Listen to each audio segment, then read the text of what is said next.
সবুজে ঘেরা ছোট্ট একটি গ্রামের নাম ছিল সোনাঝুরি গ্রাম। গ্রামের চারদিকে ছিল সবুজ ধানক্ষেত, মাঝখান দিয়ে বয়ে যেত একটি সরু খাল। ভোরের সূর্যের আলো যখন ধানের শীষে পড়ত, তখন পুরো গ্রামটা সোনার মতো ঝলমল করে উঠত। সেই জন্যই গ্রামের নাম রাখা হয়েছিল সোনাঝুরি। এই গ্রামেই থাকত একটি মেয়ে, তার নাম শিউলি। সে খুব শান্ত, ভদ্র আর পরিশ্রমী ছিল। শিউলি তার মা বাবার সঙ্গে ছোট্ট একটি টিনের ঘরে থাকত। তাদের বাড়ির সামনে ছিল একটি বড় আমগাছ, আর পাশে ছিল নানা রঙের ফুলের বাগান। সকালবেলা ফুলের গন্ধে চারপাশ ভরে যেত। প্রতিদিন ভোরে শিউলি ঘুম থেকে উঠে প্রথমে উঠোন ঝাড়ু দিত। তারপর মায়ের সঙ্গে পুকুর থেকে পানি এনে রান্নার কাজে সাহায্য করত। তার মা আদর করে বলতেন, "তুই আমার ঘরের আলো, মা।" শিউলি মিষ্টি হেসে বলত, "মা, তোমার কাছ থেকেই তো সব শিখেছি।" শিউলির বাবা ছিলেন একজন পরিশ্রমী কৃষক। তিনি প্রতিদিন সকালে মাঠে যেতেন। ধান, পাট আর বিভিন্ন সবজি চাষ করতেন। শিউলি স্কুলে যাওয়ার আগে বাবার জন্য পানি আর খাবার গুছিয়ে দিত। একদিন স্কুলে যাওয়ার পথে শিউলি দেখতে পেল রাস্তার পাশে একটি ছোট্ট বাছুর কাদায় আটকে গেছে।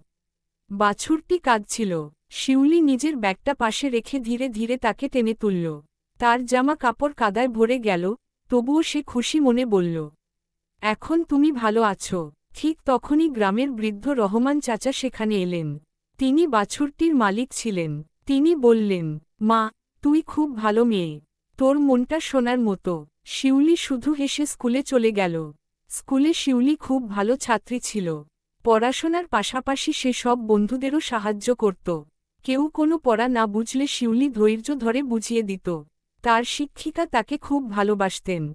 একদিন শিক্ষিকা পুরো ক্লাসের সামনে বললেন, "শিউলি শুধু পড়াশোনায় নয়, ব্যবহারেও সবার সেরা।" এই কথা শুনে শিউলি খুব খুশি হল। কিছুদিন পর সোনাঝুরি গ্রামে একটি বড় ঝড় হল। প্রবল বাতাসে অনেক ঘরের চাল উড়ে গেল। শিউলিদের ঘরের একপাশও ভেঙে পড়ল। তার মা খুব চিন্তিত হয়ে পড়লেন। কিন্তু শিউলি মাকে জড়িয়ে ধরে বলল, "ভয় পেও না মা, আমরা আবার সব ঠিক করে নেব।"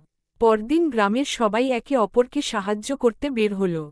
শিউলির বাবা অন্যদের ঘর মেরামত করতে সাহায্য করলেন। শিউলি গ্রামের ছোট ছোট বাচ্চাদের নিয়ে শুকনো খাবার আর পানি পৌঁছে দিল। গ্রামের মানুষজন বলল, "এই মেয়েটা বড় হয়ে অনেক ভালো মানুষ হবে।"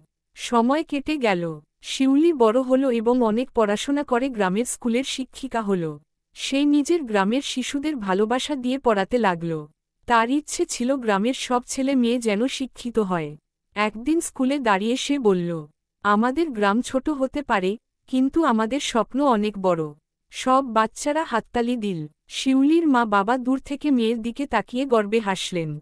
সোনাঝুরি গ্রামের সেই ছোট্ট মেয়েটি একদিন সবার প্রিয় শিক্ষিকা হয়ে উঠল।